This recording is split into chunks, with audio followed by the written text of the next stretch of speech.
Good morning, good afternoon, or good evening, depending on where you are in the world. My name is Julio Godinez, and welcome to today's DevOps.com webinar, Observability Best Practices for Your Cloud Database, brought to you by ScyllaDB. We have a great webinar for you today, but before we get started, I need to go through some housekeeping announcements. Today's event is being recorded, so if you miss any part of the webinar, you will be able to access the recording for on-demand viewing. We will be sending out a link post-webinar to access the webinar on demand, or you can visit devops.com/webinars. We want to hear from you, so please feel free to send in your questions at any time throughout the program by using the Q&A tab. We also encourage discussion by using the chat tab, so let us know your thoughts or say a quick hello. If you look in the handout section, you'll see that today's slides have been made available for you to download. On top of that, we also have 2 polling questions during today's event, so we'd appreciate if you could take a couple of seconds to submit your answers when you see those come up on your screen. Finally, stick around until the end because we are doing a drawing for 4 $25 Amazon gift cards, so stay tuned to see if you're a winner. And joining me today is Rauf Shebri, developer advocate with ScyllaDB, and Felipe Mendez, who is a solutions architect for ScyllaDB. And with that, I'm going to put myself on mute, turn off my camera, and hand the program over to Felipe. Thank you very much, Julio. Very nice introduction. So, good evening, good afternoon, and good morning to everyone, and welcome to our webinar. So, today we will learn about how developers and DevOps professionals can use ScyllaDB's observability tools available within the ScyllaDB monitoring stack to monitor, predict, and troubleshoot issues, as well as significantly improve your application performance when operating at scale. Okay, so how familiar are you with ScyllaDB already? Are you interested in learning more? No matter whether you already know Scylla or whether you are in your first steps throughout your NoSQL journey, we have the right material to help you along the way. So some of our upcoming sessions are going to be the Scylla University Live event in next week, which is an online live training opportunity for NoSQL practitioners, where you will join us for half a day of free instructor-led training, ranging from the very basics up to more advanced content. So, in addition to the Scylla University Live event, we will also have the Performance Engineering Masterclass late in August, where I will be presenting along with Dynatrace and Grafana K6 teams observability best practices to help you on gathering insights across your infrastructure health. So with that being said, please join us, and we'll be more than happy to assist you throughout your NoSQL journey. So before we actually begin, let us quick introduce ourselves. I am Felipe Mendes, one of the solution architects here at ScyllaDB, speaking right down here from Brazil. Hey, South America. And it's a pleasure to meet you all. My main role here at ScyllaDB is to ensure that you basically succeed when using our product, and to ensure that your use case is properly sized in order to support your needs. So along with me, we have Rauf. So Rauf, Hey guys. please, can you introduce yourself? Hey. Hey, what's up, everybody? Yeah, I see we have a great crowd from all around the world. That's pretty cool. Well, I'm Rauf Shebri, and you can read it. I'm a developer advocate at ScyllaDB. So what I do is talk to developers and hear what they have to say about ScyllaDB. I also make presentations like these and talk about the great technology. So I feel like I have a great role here at ScyllaDB.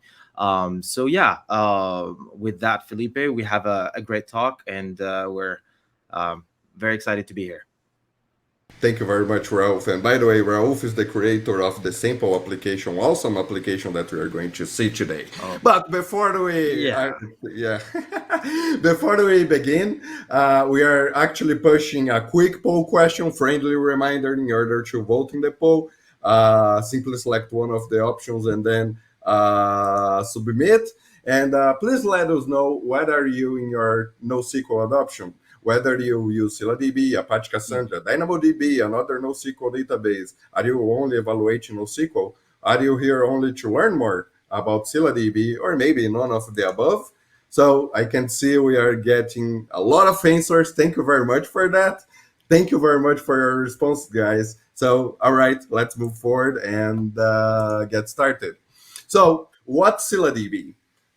For those of you who are not familiar with ScyllaDB yet, it is the database built for game changers. Created by the founders of the KVM hypervisor, ScyllaDB was conceived with key design characteristics to power this next stack cycle and resolve many of the challenges posed when operating distributed systems at scale. In particular, ScyllaDB is a high throughput and low latency distributed NoSQL database. So increasing database throughput, improving P99 latency, and reducing total cost of ownership are principal drivers behind teams like yours for selecting ScyllaDB. In 2020, ScyllaDB received InfoWorld's prestigious Technology of the Year award, and it was truly an honor. So thank you very much to be among fellow recipients like Tableau, Databricks, and Snowflake. In addition to that, a couple of weeks ago, we launched ScyllaDB 5.0 with breaking several new innovative features. And in fact, yesterday we had a webinar covering what's new and what features came out with ScyllaDB 5.0, which I highly encourage you to watch so you can learn more. And along with Scylla 5.0 launch, the adoption of our database technology has grown to over 400 key players worldwide. So many of you recognize some of the companies among the selection pictured here, such as Starbucks, who leverage ScyllaDB for inventory management, Zillow for real-time property listing and updates, and Comcast Xfinity, who power all DVR scheduling with ScyllaDB. So as it can be seen, ScyllaDB is used across many different industries and for an entirely different type and a variety of use cases. So chat applications, IoT devices, social networking, e-commerce, fraud detection, security are some of the examples pictured in this slide. More than often, and this is not here, your company probably have a use case that's a perfect fit for ScyllaDB, and it may be that you don't know it yet. So if you are interested in knowing how we can help you more, please feel free to engage with us. So to summarize, if you care about having low latencies while having high throughput for your application, we are certain that ScyllaDB is a good fit for you. All right, so without further ado, let's quickly go over our agenda for today. So Rauf, my friend, can you please let us know what you have prepared for us today? Yeah, cool. No, thanks for showing the slides and all those great game changers that are contributing to Scylla. Today, what we're going to talk about, we're going to see an app that I created.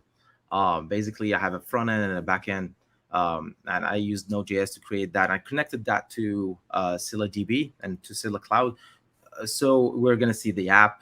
We're going to see it's just a basic app, as you will see. It's just I have just CRUD operations. It's some sort of a Twitter clone application.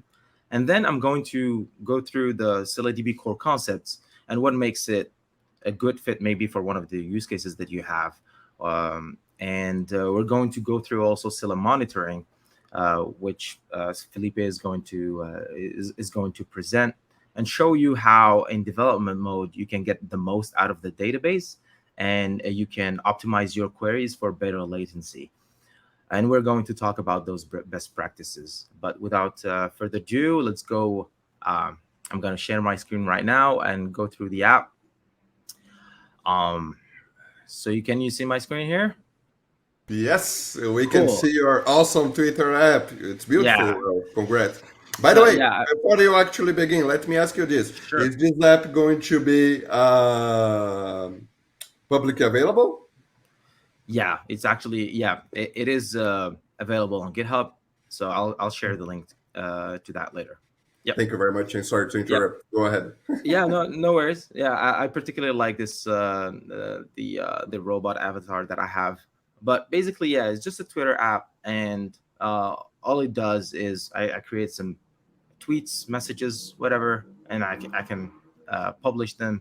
Um, so what we'll see, I'm going to go straight to the code here, and so I used Node.js for that, and as you can see, it's just simple Node.js and Express application. So um, nothing particular about it. And what we will see today is that there is a huge difference when I make an application with one tester and when I do load tests. That there are so many things that can go wrong. And in this application here, for instance, I'm executing this query to get some posts, some using select from posts, and I'm limited to 10 because I have probably like millions of posts that I created with a load test. But if you see this syntax, uh, it, probably you're very familiar with it if you know SQL, but this is actually CQL, which stands for the Cassandra Query Language. So ScyllaDB is a NoSQL database. So the difference between a NoSQL and a relational database is that it doesn't do things like joins. We're going to talk a little bit more about the architecture down the line, but I just wanted to show you that the syntax is pretty straightforward. Um, Here, for instance, I'm using the post middleware, and I have an insert into just like you would do in a normal SQL.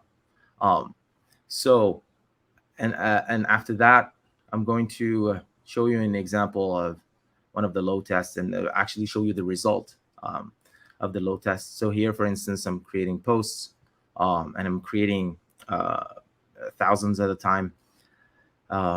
Yeah, so the application, nothing particular. I have a front end and I have a back end running in Node.js, and I also have ScyllaDB and running in Scylla Cloud in particular.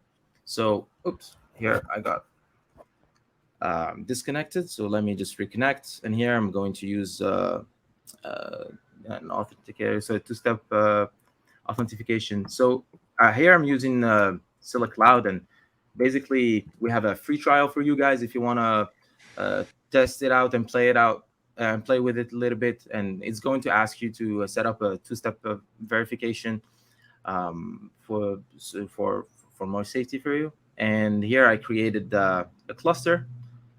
But before talking more about the cluster and what this number 3 here represents and what those numbers represent, I would like to go back to the slides and show you the ScyllaDB core concepts and talk a little bit more about it.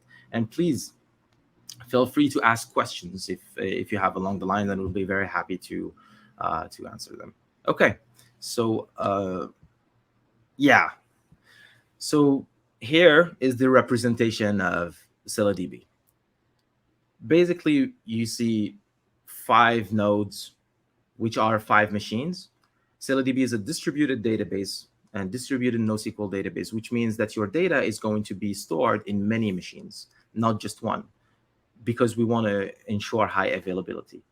And in this case, you have a client that is sending a query to the node that receives that query is called the coordinator, and the coordinator is going to be responsible of replicating that data across the cluster. So in this case, it's going to be replicated 3 times, and then each node is going to respond with an acknowledgement. Okay, so the data is saved now, and we can safely reply back to the client with a positive response. If you're familiar with distributed systems, if you're familiar with architectures like Cassandra's or DynamoDBs, this looks pretty familiar to you. And it's because ScyllaDB shares the same architecture as Cassandra, a Google Bigtable, and also a DynamoDB. But ScyllaDB is different because it's implemented in C++, and also because it uses a framework called C* that allows it to have a sharper core architecture. And we're going to talk a little bit more about that, and it's going to be clearer when we are going to see the monitoring stack later. So don't worry about it. If this is too much for you, if you feel that this is too much information, we're going to break it down for you and show you more. But basically, what you need to understand now is that when your client sends a query to the coordinator or to the database, in your case, you don't care which machine receives the query. So not only the query is going to be directed to the node that actually is going to store the data, but it's going to be directed to the CPU that is going to be responsible of that chunk of data. And that's what shard per core means. It means that every core in your machine is going to be responsible of a shard in your data, and that makes it really fast. And that's why we have a P99 of a few milliseconds in some cases, and we'll see why. Also, what you need to understand, so for your use case, is that databases in general, NoSQL databases have different advantages and disadvantages. Or if you're familiar with the CAP theorem, you know that some databases prefer consistency over availability and vice versa. So in our case, ScyllaDB prefers availability. What does that mean? It means that we are great, and the database is great for use cases where you need the data to be available right away, and where you need to get it fast, and you need to write it fast. Yeah, so with that, I can go back to my screen and talk a little bit more about the cluster. Just before we actually go back to your screen, Rolf, that Yep. are two things that I would like to clarify. We do have customer. You have said, "Hey, ScyllaDB latency is nice, few milliseconds." For some of our customers, 1 millisecond is too much. So we do support customers in production today who have a hard requirement of less than 1 millisecond for the P99. So it's very impressive. And in addition to that, one thing that may be confusing about that slide that I would like to clarify is that in ScyllaDB architecture, all nodes are equal. So there is no such thing as a master and slave. Basically, everything is active and inactive. So whenever your client sends a query, any node can actually serve that query as a coordinator. And of course, the slide that we are seeing is a very simplistic demonstration on how it would actually work whenever you run a query against a ScyllaDB cluster. But just those clarifications, very good explanation. And let's go to your screen. Can we? And actually, yeah, I'll add one more thing. I'll add All that right. if you want, yeah, definitely, I agree that this is simplified.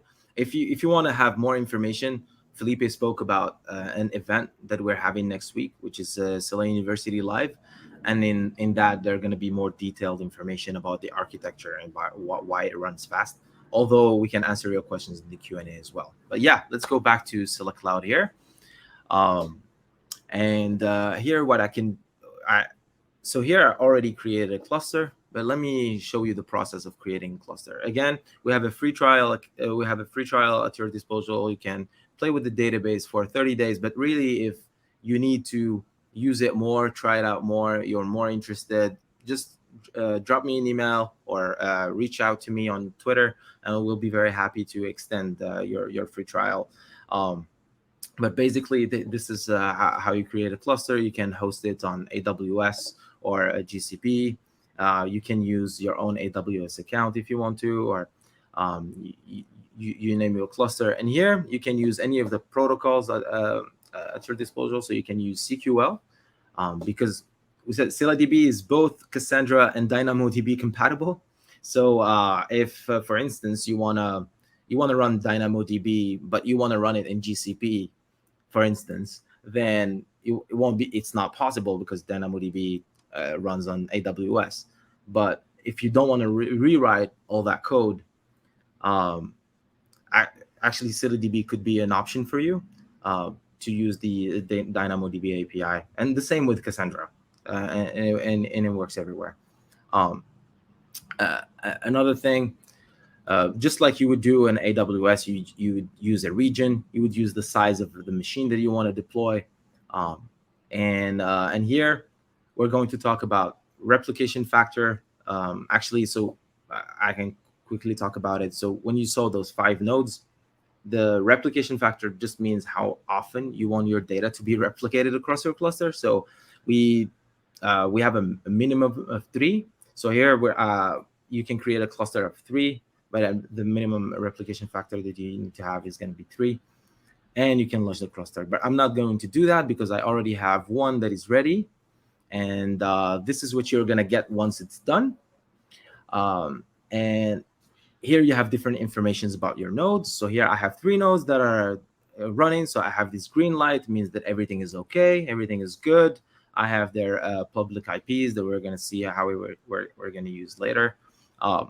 But the first thing that you would like to do when you have your database up and running is probably connect to it. So we have this connect tab here that is showing you the different instructions, and it's giving you more information about the database. And you have in this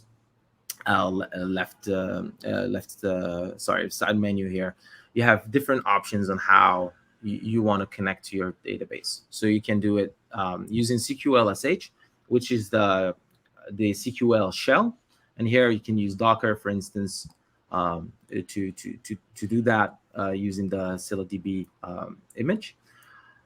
And then you can run queries through your terminal, just like you can create a key space, you can create tables, insert some values, and select those values. So here you see the word key space, and maybe you're not familiar with that. So a key space is basically where your data is going to be stored, and you define some parameters for your key space, such as replication factor. So here the instructions inside the Scylla Cloud is showing you how to use the network topology strategy, and then having a replication factor of 3. And then you can use the key space and then create your tables inside your key space. And I also can show you a way to do it programmatically as well. So actually, let me go to the code. Actually, here in this example, I have not created my key space and tables like through the terminal. I just did it programmatically, and I'm going to show you the file that is responsible for that. So I have this little CQL folder here, and I have a keyspace.cql and migrate.cql. So here you can see it's almost the same as the one that we just saw, the same query. So it's creating key space if it doesn't exist of Twitter, with replication, network topology strategy, and replication factor of 3. And then here in the migrate, I have just my tables. And here I'm saying, okay, create table if it doesn't exist, Twitter.authors. So here it means the table is going to be named authors, and it's going to be in the key space Twitter. Let me get that back. Okay, and here I have a primary key. So one thing that is important is that you need a partition key. So you need a primary key when you create a table. And in this case, I'm actually having 2 of them. So the first one is going to be a primary key, the partition key, sorry. So it's going to tell basically ScyllaDB in what node your data is going to be stored, and ScyllaDB is going to be smart about how to handle that for you. And the clustering key is going to tell ScyllaDB how to order your data. So by default, it's going to be ascending, and then you can do it descending if you want to.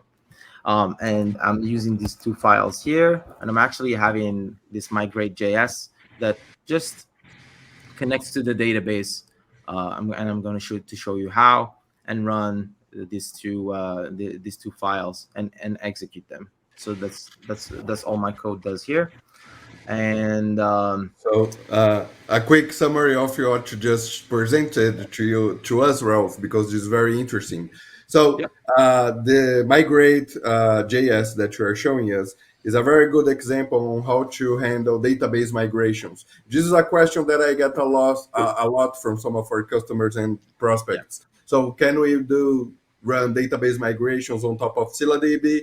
Ralph is showing you a way that are also programs specifically oriented in order to do that. There's, for example, Go SQL Migrate,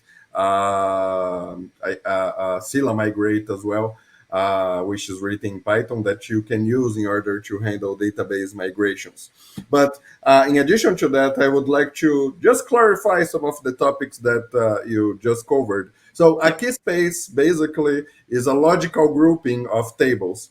And when you create your key space, you're basically going to tell it in which data center, in case you have a cluster spanning multiple data centers and locations worldwide, to which data center should your data be replicated to, and how many times. So when we talk about key space and replication factor, this is what it means. So for the tables that are inside my key space, where should this data be replicated to, and how many times for each data center in case you have a multi-data center deployment. Okay, but very good, Rolf. Please move on.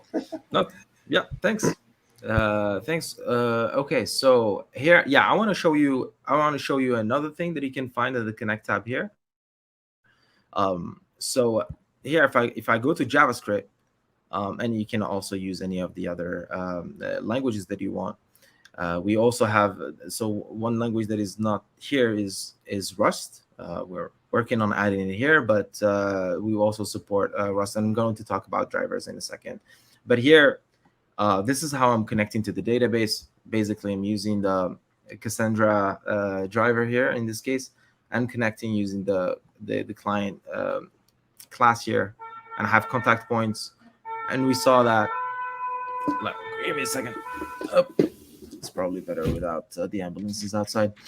So I have a contact points, and I have the IP addresses of my nodes. So this is the IP addresses that I saw before. I have also the local data center and my credentials here.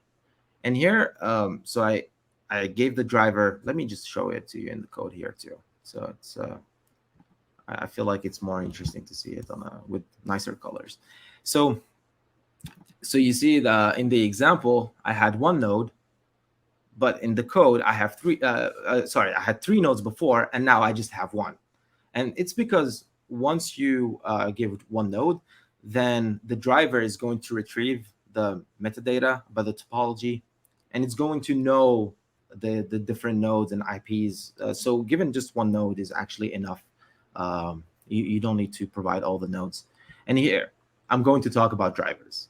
So drivers are basically what helps you to connect to the database. And here I'm using the Cassandra driver because we said before that ScyllaDB is API compatible with Cassandra. So using Cassandra driver is fine. So if you're moving away from Cassandra, you don't need to change much in order to be supported by ScyllaDB. But the downside of using the Cassandra driver is that you don't have that shard awareness, and so that extra boost that we spoke about earlier that is going to give you that millisecond performance that we spoke about. So this is why we have other drivers. So we have the Python driver, the Go driver, the Rust driver, as I said, the Java drivers that are shard aware. So those are our own drivers, and they would be more suited if you have scenarios where you would need shard awareness, of course. Okay, so with that, another thing that I want to talk about is what we are here for. We're going to talk about the monitoring stack as well, and for that, I have this tab right here. So monitoring, which will open for me a Grafana dashboard, and this is where I need Felipe to tell us more about this. Thank you very much, Raouf. So so Scylla comes with very nice and feature complete monitoring stack, which allows you to quickly gain insights not only about how your Scylla database is performing, but also your application. You know, the funny thing about what I'm seeing, the screen that you are just showing us, is that we have been talking so far about how Scylla is awesome, how quick it is, But if Yeah. we look into your screen, your P99 write latency is 888 milliseconds. And Yep. this is terrible. This is a Yep. terrible latency, Rauf. That's So, especially for a Twitter-like application, which demands a lot of fast response times. So, Yeah. Yeah, but that's pretty bad. yeah, Spoilers alert! Like I tried, to break so many things with the app. So this is why we're having those red numbers there. Yeah. Oh, all right. So before we actually see what may be going on with your application, let's quickly understand how the Scylla monitoring stack is organized. And again, the Scylla monitoring is very big. There are many dashboards, and we unfortunately do not have the time to go through all of them. So, Ralph, if you could click into the hamburger icon into the right side of the screen, just so people can see. Yep. No menu is opening. Okay, so basically we have OS metrics. We have the detailed dashboard. We have the advanced dashboard. There are dashboards for pretty much everything, and we don't have the time to go through all of those today. But in general, the first thing that you want to do is exactly what Raouf is showing us. So the first dashboard that There you it's go. open. Yeah, took a while, but it opened. Probably because you were logged off. So it took some time for your session to get reestablished. So yeah, you can see the many types of dashboards that we have. But today we are going to quickly see three of them: the overview, detailed, and Scylla SQL. But Raouf is actually showing us the very first thing that you want to analyze in case you are having problems or in case you want to gain any insights. So what can we quickly infer from what we are seeing on the screen? So this is a 3-node cluster. There are no nodes which are unreachable or inactive. And we also have Scylla Manager, which is online. So Scylla Manager is basically the tool that helps to run repair of your data to ensure that your database is always consistent. And it's also responsible for handling backups for you to ensure that in case of a disaster, you can restore your cluster to a working state. Next to it, next to the Scylla Manager, we can see the cluster load.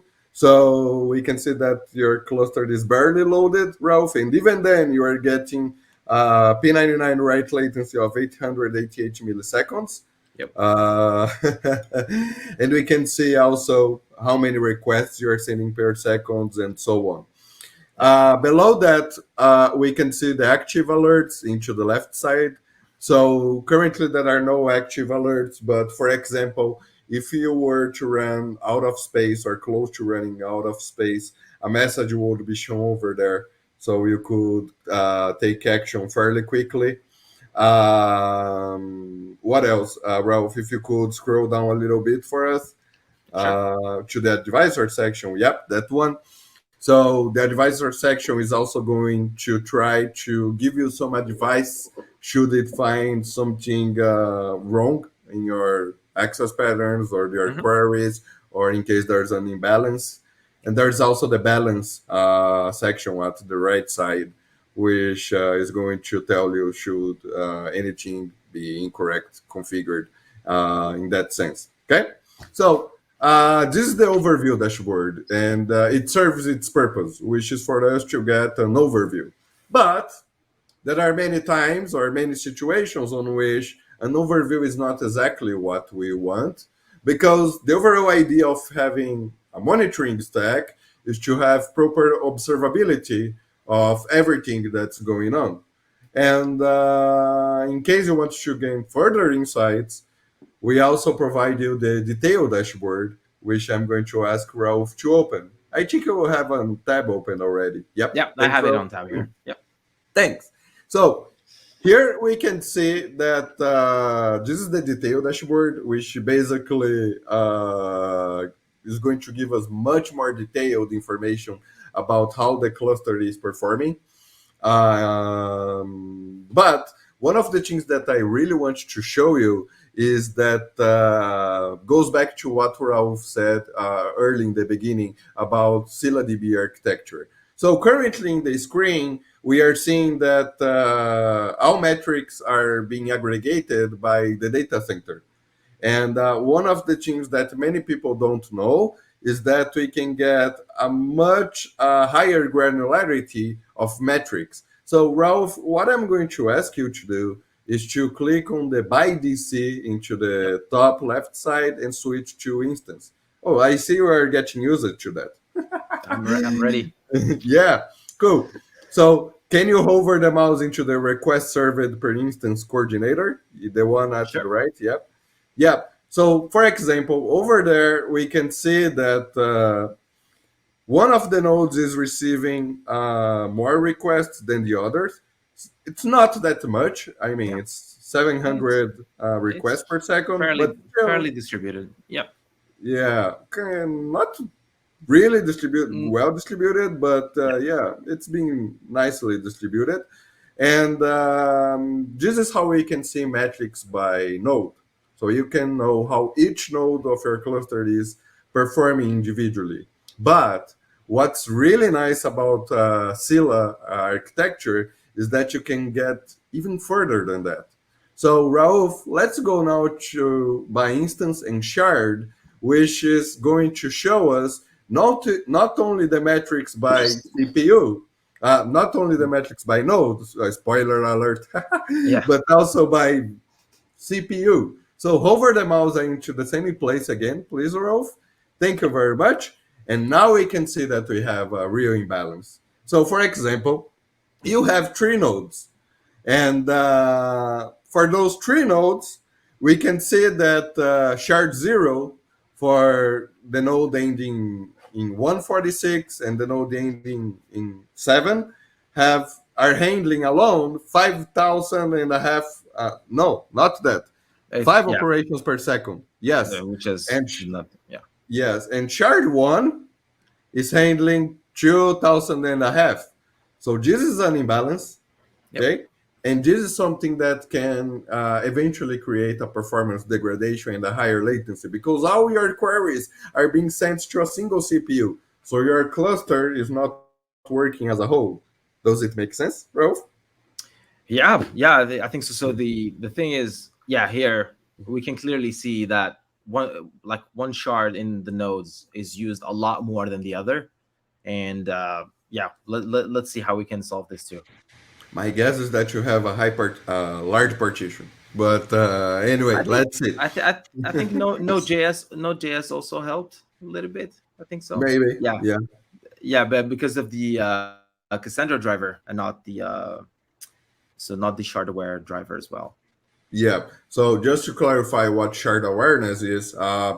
when you use ScyllaDB drivers, they are the very same as DataStax Cassandra stock drivers. The only difference is that we add on top of it a component which we call shard awareness, which means that the driver is going to open not only one connection per node, as it happens with Cassandra driver, but also one connection per vCPU. And when you send your queries, the driver will be smart enough to route the query to the connection that's open to the correct CPU that you have.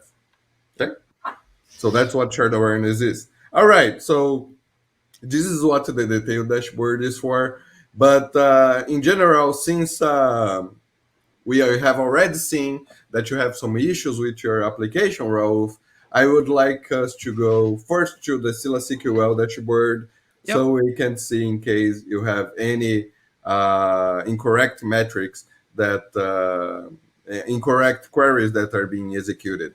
So the first thing that you are going to see when you log into the Scylla SQL dashboard is basically the SQL by user coordinator section, which is pretty much going to demonstrate to you how many queries are being run, so how many inserts, how many SQL reads. Ralph, can you quickly switch to the shard aware view on this dashboard? Yep. Yeah, thank you. And if you take a look into the client SQL connections, you can see that you have a connection imbalance. So there are some CPUs which have 3 connections, some have 2, some have 1. If you were using the shardware driver, you would have an equal number of connections across all CPUs. Okay, so this is the difference. Okay, and what's most for those of you who are beginning with Scylla, what's mostly interesting about the Scylla monitoring stack, especially if you are getting started writing your application, is the advisory dashboard section. Is that the name, Ralph? Advisor, I always forget the name. Oh, yeah, you're talking about the optimization section. Optimization. Yeah, Yes, this is exactly. this is the one I like the most, because this talks about CQL and how Mhm. you actually can optimize it, and you Yes, can already see that there are a lot of things that the dashboard is not happy about. So yeah, Felipe, indeed. can you walk us through? Yeah, can you walk us through this and explain what's going on? What did you do to your application? I know, right? Yeah, yeah. So basically, these numbers that you can see. So the result that you see here is due to the load test. So when I made the application at first, like everything looks great because, well, you have like 2, 3 operations, like it's really nothing. But once you start having here, well, here I having like 2K operations just per shard, but per node it would be a little bit more, uh, and then you see things that can break. Basically, go ahead. Sorry. Yeah, so the very first thing that we are seeing is that you are not running prepared statements. And this, Raouf, my friend, is very important. So my question to you is, are you running prepared statements or Well, not? you know the answer. No, I'm not running prepared statements, and yeah, I'll show you in the code later on. But can you explain what prepared statements are, and why do they actually contribute to having a better performance? Yes, of course. So let's quickly explain what prepared statements are. So whenever you prepare a statement, you basically what the driver does. So the driver is going to send a prepare request to the database with the query that wants the database to prepare.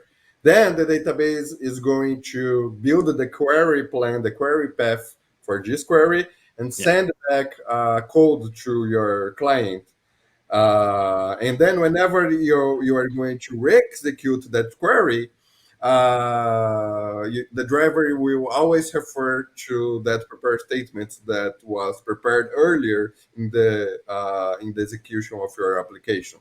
So there are basically three main reasons why you typically want to prepare your statement. So the first one is security. Probably everyone here have already heard about the infamous SQL injection. So using prepared statements is a way for you to prevent that, Yeah. those SQL injections. The second reason why you want to always run prepared statements is to ensure that you keep your latency low. For example, remember that Scylla is a database that should be used for operating at scale. And if you do not prepare your statements, it may create a huge latency and throughput difference at the end. And the third reason on why you should always be running prepared statements is because when you run prepared statements, this is what allows the driver, the client driver, your application, to actually send the query to a coordinator node that's not only a coordinator node, but it's also a replica. Yeah. So when you are sending your query, be it either a read or a write, you Yeah. can skip one network hop, which means that your latencies are going to be even further reduced and enhanced. Okay? So this is why you should be running prepared statements. Is it Yep. clear? Yeah. Well, for me, I'm familiar with this. I think it's clear. So just to clarify, so the when you run prepared statements, what the node does, or let's say that you're running simple statements, so it's not a prepared statement. What the node does, or what the driver does, is that it's going to send the query. The node is going to parse it, then execute it, then send you a response back. Yes. When you prepare the statement, Every query. every time, for every query, when you prepare the statement, that parsing part happens once, and then all you're going to do is all the client is going to do is just send the values, and you get a response back. But in the meantime, what happens is you have the node sends an ID, like an ID to the driver, and that's how they know where the parse query is. So with prepare statements, then the driver is just going to send the ID and the values, and you get the response very fast. And as Felipe was saying, when you do that, so because you have that ID, then the driver will know which node is responsible of your data. Then that avoids cross-node communication, and because you will use a shard-aware driver, then it will also avoid cross-CPU communication, which avoids like overtime, which helps you to gain more in terms of latency. Precisely. Yes. So very good. So please pick your application to run prepare statements when you get them. Okay. Monitoring. Yeah, let me go back to the code here, right here, and I'm gonna show you something as well that I did in the code, and how you can resolve this. So I have these options here, and basically let me go to let me go to this file right here. Okay, create posts. So here I'm using these options. So when you execute a query, when you use the execute function, you give it a query, you give it the parameters, in this case, and you give it options. And in these options, in this options object, I can just say prepare and set it to true. Oops, sorry. I set it to true. I'm gonna do it, and that's it. As long as you gave the right cases, yeah. So, and that's it. When it comes to Node.js and Python, you will see also that it's a little bit different, but the principle is the same. You create a prepare statement, and then you send it. Now I go back to the SQL dashboard, because this tells us a lot of things as well. What else can you tell us? What else can you tell us here, Felipe? Well, I can see that you are running non-paged SQL reads, which is generally not a good idea to do. And but this is just one operation, so I'm not using it that much. But here definitely, like if you can page your queries. So here it may seem that it's not too much, but depending on the query, it may have a very bad effect on your cluster health. Okay. And the reason is because, let's go back to the slides so we can see. So what is paging?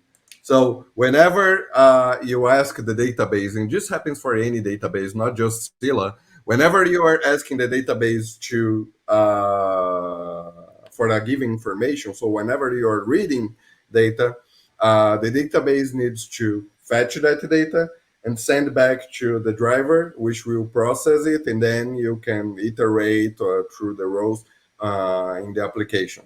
So if you disable paging, you are basically telling the database that you want the database to retrieve all the information into memory, and only after start sending the requests to your client. So basically, depending on the size of your partition, it may be that you are actually shooting yourself in the foot, because you are only making your queries take longer to be returned. In addition to that, if you run queries without paging, it may create a lot of memory pressure on the database, up to the point where you start seeing performance problems. So people have the wrong idea that disable paging is going to improve performance. And what we can tell you is that it's not going to improve performance. It's always going to degrade it. So you can typically the Scylla drivers and Cassandra drivers and DynamoDB drivers can in those drivers you can typically specify how much paging you can how much records per page you want, but never disable paging. You can experiment with the values, reduce the page size, increase it, but never disable it entirely. So what happens basically is that the server is going to be reading your information, and as soon as it process the information that fits one page, we are going to send the query to your driver so you can begin processing those rows. And once you finish processing and you ask for the next page, the database will already have the page in memory. And that way we can control the memory utilization of the database while we're still serving your application very quickly. Okay, so this is how it works. So I, you can see I, that the received one page and the database is already retrieving the second page so that when you request for the next page, we already have it ready for you. um, Felipe, I think there's like another very important aspect that we should discuss. So you saw also in that option that my consistency level was all, and if we go back to the dashboard, you can see that it's actually here and it's pretty bad. Can you tell us more about the consistency level and the Yeah, difference?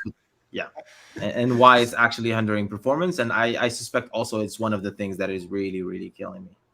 yes, for certain. So basically, since you are running your queries with a consistency level of all, what you are doing is basically sacrificing your availability. Yeah, So in Scala, we basically have this concept of tunnable consistency, which means that whenever you run a query, you can tell it what's the consistency level that you want your queries to be executed. A yeah, consistency level of all means that all replicas in the cluster, according to your replication factor, yeah, must reply back the request in order for each to be considered successful. So if you are writing, that write must be persisted to three replicas yeah, if you have a replication factor of 3. If you are reading, you must receive the data. The coordinator must receive the data from 3 replicas before returning you the information.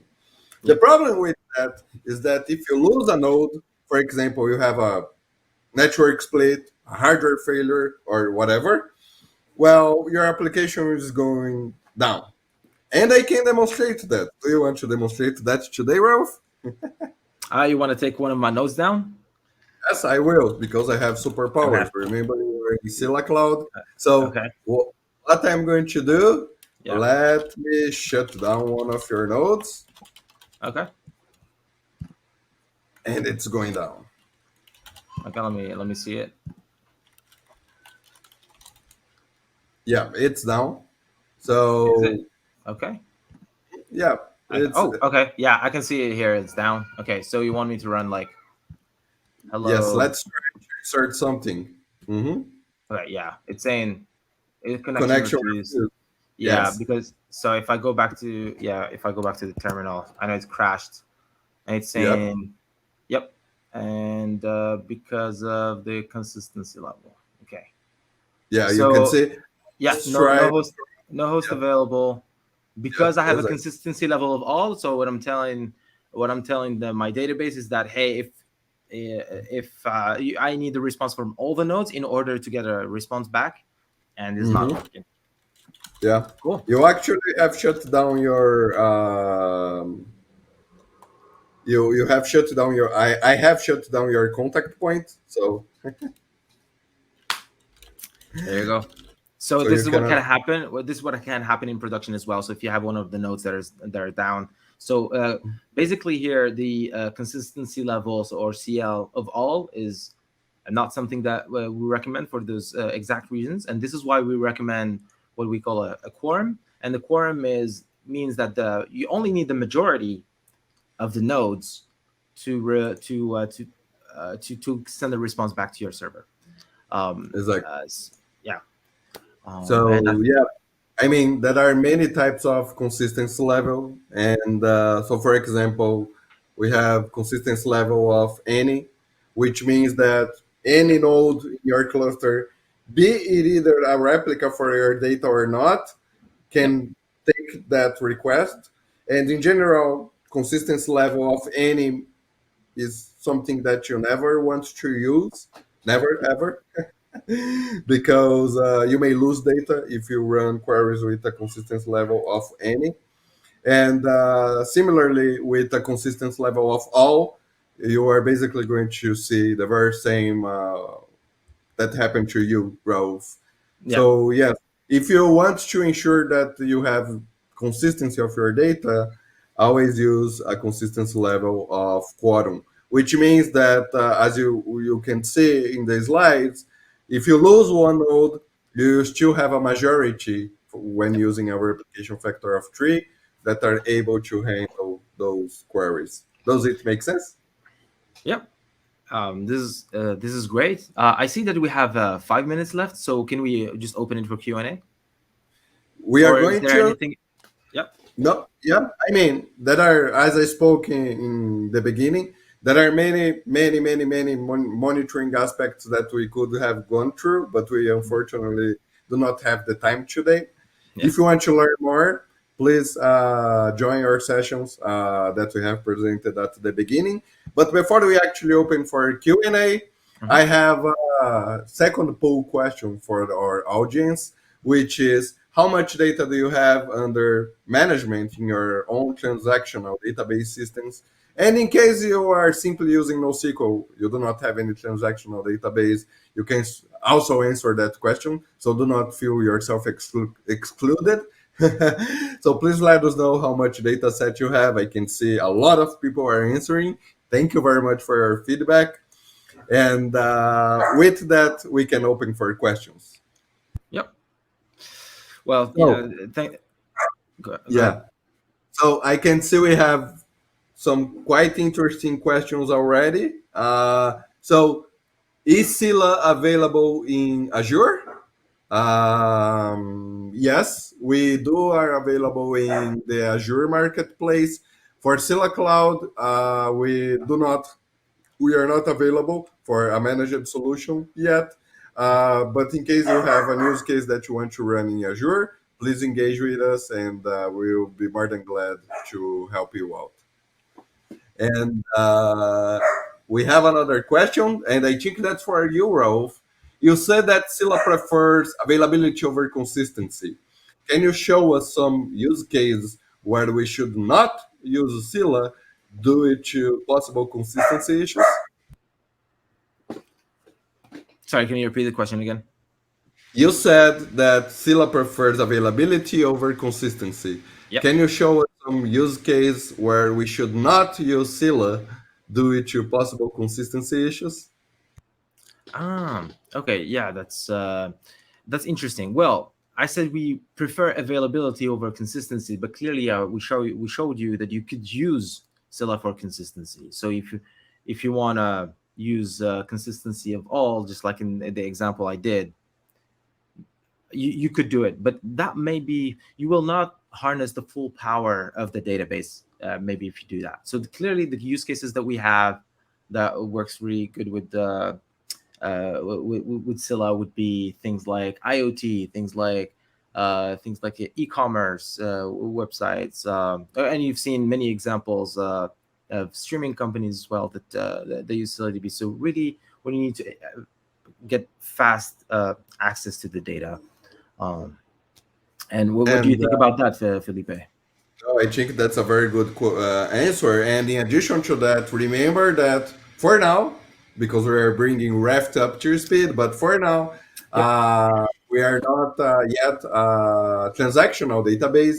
We do have some transactional capability in the form of lightweight transactions. Mhm. But in case you are, for example, working for a bank and you are looking for a use case in order to do money exchange, where, for example, you should only transfer money for someone after given another account after you ensure that you have deducted the money from the account and you have to ensure after that the recipient has received the money. This is very transactional. So this is typically not a very good fit for ScyllaDB. But if you have a use case that can tolerate eventual consistency when many use cases can, ScyllaDB is the right fit for you.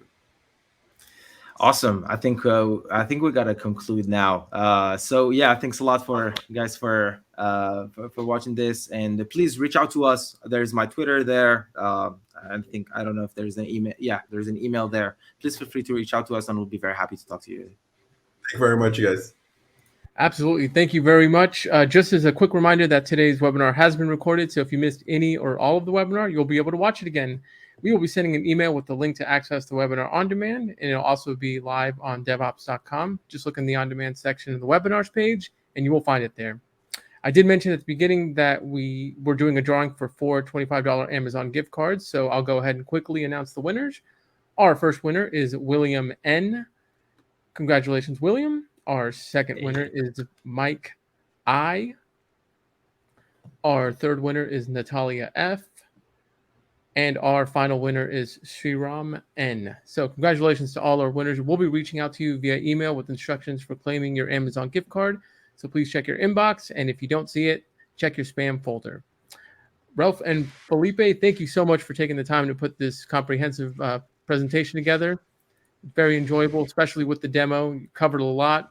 And we really want to thank you for your time. Thank you very much, Julio. Thank you, guys. Yeah. See you next time. Thanks, everybody. Take care. I'd also like to thank the audience for their time and engagement. This has been Julio Godinez signing off until next time. Take care, everyone.